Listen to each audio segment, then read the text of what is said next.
Next thing I know, I'm sitting at his table for Thanksgiving, and I met his entire family. Little did they know, guess who's coming to dinner? Yes. The conservative. Yes.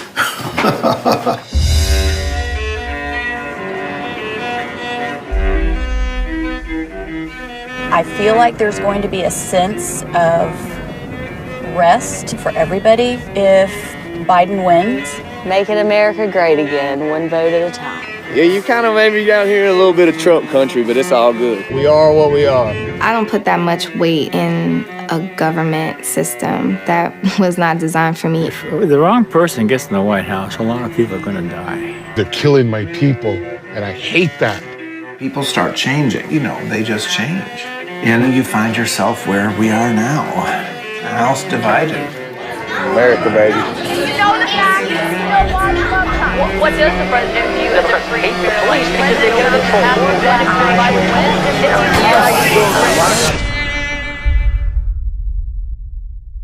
Well, I live in the woods with a raccoon named Scooter, rabbits running around my feet, and birds flying around my head, and they belong to God. But people don't realize how precious things are and don't cherish them till they don't have them. We're just cowboys, and we love our family, and we love rodeo, we love our animals, and that's us. He would ask, "Where's mommy? And when's she coming home?" And she's never coming home. When do I ever win? I can't seem to make it in this world. I was afraid I couldn't tell my friends my true feelings because what if they reject me?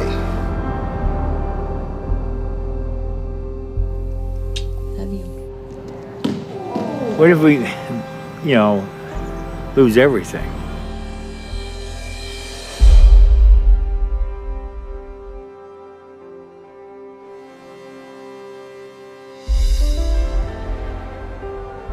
Boom, there you go. That was the trailer for This Land, a brand new documentary about Election Day 2020, dropping on Tuesday, September 6th from Gravitas Ventures. I'm Kuya P. This is Nerds Rule the World. And as you see on the screen, I have a special guest, the director, producer of This Land, Matthew Palmer. How are you, sir? Good. How are you doing?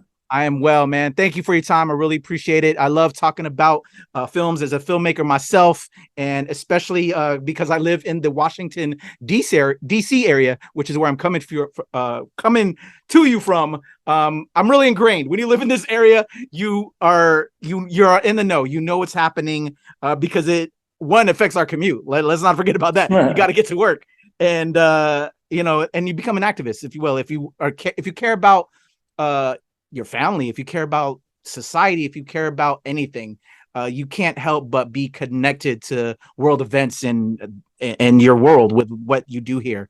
And again, as a filmmaker, who tells the stories of this world, you get engulfed with that. And I'm an empath, so it affects me in different ways. And when I saw that this was coming out, I had to reach out. So thank you, Matthew. Thank you, October Coast, as well, for getting down with this introduction.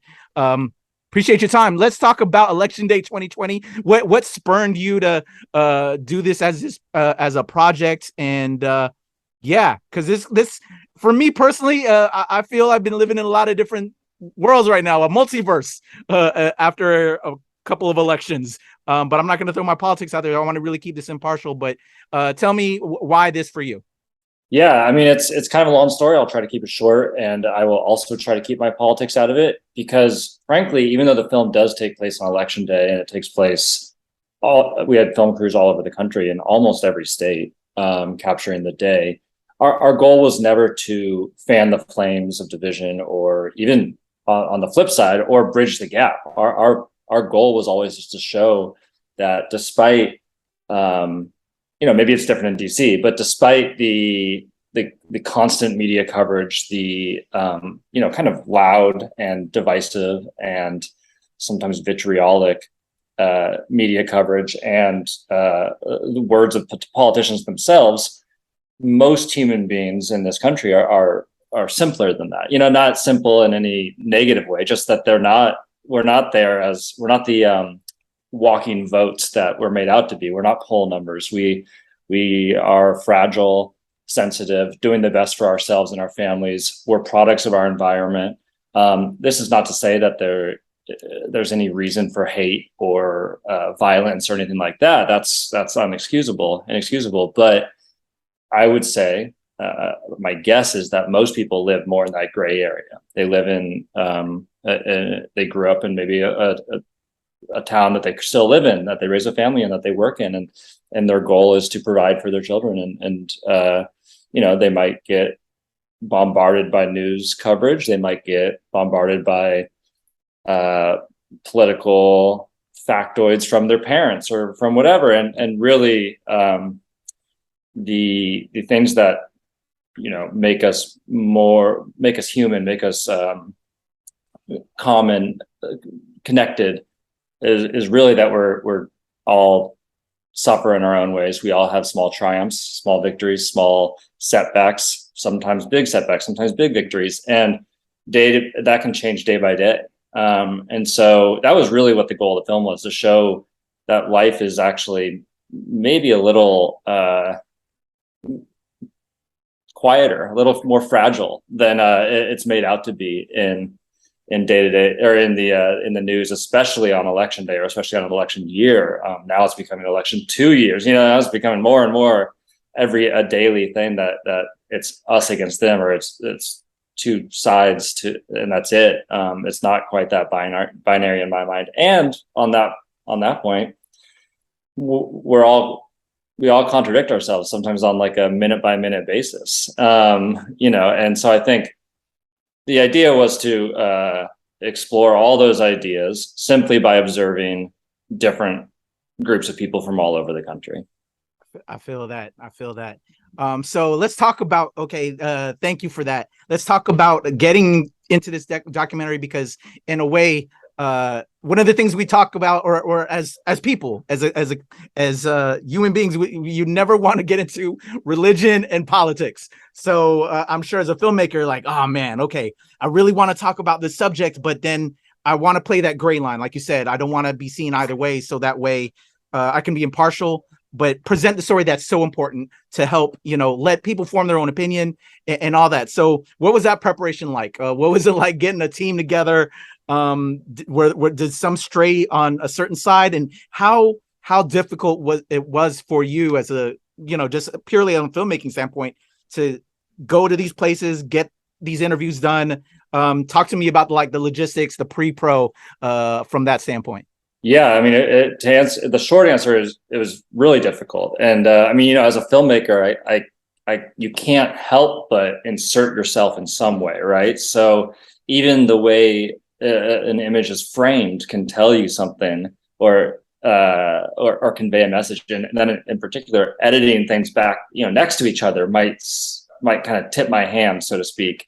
So what we did was, we decided we wanted to focus on 8 main subjects, and that actually got narrowed down to 7 for a variety of reasons. And so we spent maybe a year trying to find and narrow down those 7 primary subjects that we would follow.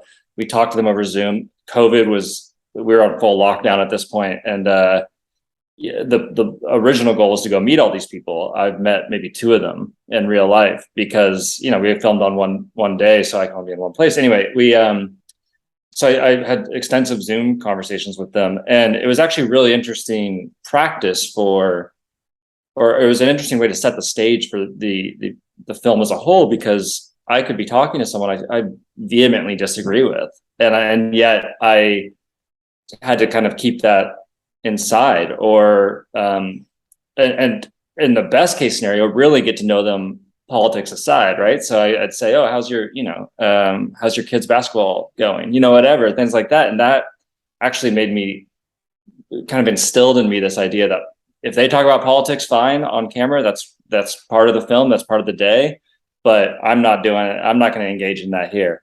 And and then we found film crews for those 7 main subjects that we made sure kind of took that to heart, that they believed in that. Oftentimes we try to pair a filmmaker with a subject that they might relate to on some way, other politics aside. So, for an instance, one of the subjects in the film, the person that ended up going there to film them on election day, they knew each other already. He had introduced me to this subject, and so I was like, well, you should go film him then. Like, you already know each other. You kind of want to tell his story anyway.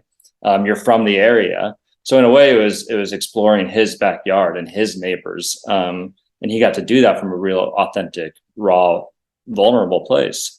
And then to expand on that, we also had, besides the 7 main subjects that we followed on election day, we got, I think it was something like 35 other volunteer filmmakers who just filmed in their backyard, like in their neighborhoods on election day. And we sent them kind of a 1-page, like, here's what we're after, here's the style we're doing, so that we can be as uniform and cohesive visually as possible.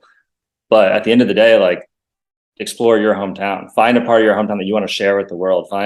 Show us your family member, your friend, show us the gym you go to all the time, whatever. Like, we want it to be true to you. So that was another way to do it. From a purely like cinematic way, we really, we had some quote unquote rules are meant to be broken, but we had some quote unquote rules for filming, like try to have the camera locked off as much as possible, so that it's, we wanted to really see things unfold, so that there wasn't this idea that we were only showing the sound bites, things, that's not always possible, but that was stuff we tried to kind of stick to be objective. I dig that. I feel that. That's awesome. I love that. I can't wait to check this out. Again, for everybody else that is watching this, if you want to see this on from Gravitas Pictures, it's going to come out on September 6th. Please check out This Land. All right, Matthew. Yeah, I'm excited to watch this. I got the screener, but I just haven't had a chance to watch it yet, because I want to sit with my wife and watch it. We're big documentary fans together, and we're just finding the time with work and having a teenager to watch it. But we're looking forward to checking this out and seeing your work. So what were some of the stories, since you worked with so many different filmmakers, any perspective changes or points of view that or discussions that you heard from different people on your team that, you came into this, feeling one way that maybe enlightened you in different ways and made you see a different perspective? Yeah, I would say I don't think that my politics have changed.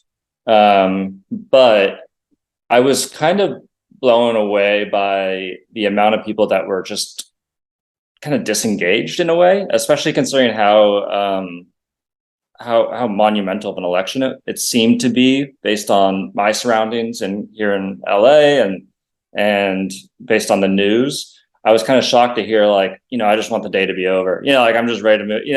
I kind of was surprised to hear how often I heard that. And I think it also goes to show that people are kind of over this sensationalizing of this like the media machine being constant and constantly kind of informing the way we live our lives and think and discuss things, that it doesn't have to be just yelling back and forth. It can be a little more civil. Again, not to say that there's room for any of this extreme viewpoints that lead to violence and all that stuff, but I do think it was pretty amazing to see that there are people out there who are just like, look, if you believe in this, that's fine. I just want to move on. I just want to get on with my life. I was because I could only be in one place on election day. Of course, I was in New Mexico with a Native American man on Navajo land who really was adamant that he wasn't going to vote because he felt like no one was kind of representing him and his community. He felt that there were they were wronged in so many ways in their community on Navajo land that why would I cast a vote for either of them? And I found that very eye-opening as well. And so, I think the whole experience was like eye-opening, politics aside, just to see we can all call ourselves American and yet be so different. And then it's just, it was really kind of a beautiful, like, this beautiful moment where I was like, oh yeah, we really are a melting pot. Like, what happened to that idea that's okay, you know? Yeah. So I don't know if that answered your question. Oh no, I love that. I think there's some good insight right there, and just real talk on you just having us all get along. We may feel and think differently, but we can find that happy medium, that gray area where we can just all come together. So I think that was beautifully said by you, brother. So well done. So on a filmmaking standpoint, because I have a lot of, again, fellow filmmakers that watch this and check this out, I like to get some pro tips every now and then. So you put together this documentary, which is now going to be out on September 6th from Gravitas Pictures. Any thing you learned from this process, and now you're pushing it out there to the people that you're now going to take with you into the next projects? And if you can tell us a little bit about those next few projects and throw some shine there. Sure. Yeah. I mean, I think this project was very unique in that usually as a director, I'm on set where I'm doing pre-production with one crew. This was ended up being 42, very small, but 42 different crews. Sometimes that was just one person. Sometimes it was, and so that in that way it was like a totally different experience. But I will say it was like the ultimate version of trusting others with my vision and trusting them to bring their own perspectives and their own artistry to it. You know, a lot of times we always talk about filmmaking being a collaboration, but at the end of the day, a lot of times it's directors where we're like, well, no, it's kind of, yeah, I like your input, but now we're doing it my way. And this was, okay, it's going to be essentially 42 different voices, if not more. And I remember kind of worrying about that, being like, well, what if one person does this? You know, and then my producing partner said, well, it's going to be that much better for having that many different perspectives and that many different, in a way, we're mirroring what we're doing in front of the camera, behind the camera, by having so many different people. And I think that I'll definitely take with me. As far as the next projects go, I'm in post on another documentary. Not sure how much I can say, but it's about an organization that does disaster relief around the world. Okay. And they all met as first responders after 9/11, and they they go around the world to help others going through what they went through. And it's healing for them, and it's healing for those that they help as well. So, oh, that's awesome. Well, when you can talk more about that, I'd love to get in touch with you and have you back so we can discuss that a little bit more. That'd be awesome. Definitely. Awesome. Yeah. Awesome. Matthew Palmer, y'all check out This Land, dropping September 6th from Gravitas Pictures. Any socials we can throw out there so that they can really follow you and know when this drops? Oh man. Yeah, we're on Instagram with This Land. I have to look up what exactly it is. No worries. I'll put it all in the description below, y'all. But sometimes I like to, there's people that listen to us while they're driving or on their commute. So sure. I like to help them out there. But if you're driving, and as we said, when you get a moment and you check it out, look on the YouTube, it'll be in the description. I'll have it in the commentary. I'll have it ready next time. There we go. All right, y'all. Matthew Palmer. This is This Land, dropping September 6th from Gravitas Pictures. I am Kuya P. This is Nerds Rule the World. Awesome. Thank you.